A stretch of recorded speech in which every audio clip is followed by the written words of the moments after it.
Good morning, good morning. Going sa sa eskwelahan guys. Ani nga video rin guys kay padong mi mga eskwela guys na ihatod ko ni akong anak ng babae nga ikalima. Init na late na kaini guys.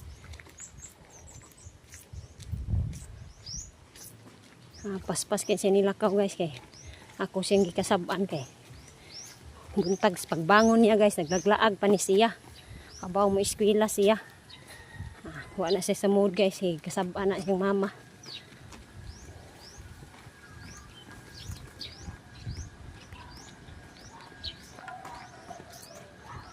Kasabaan na siyang mama guys kaya naglaglaag man.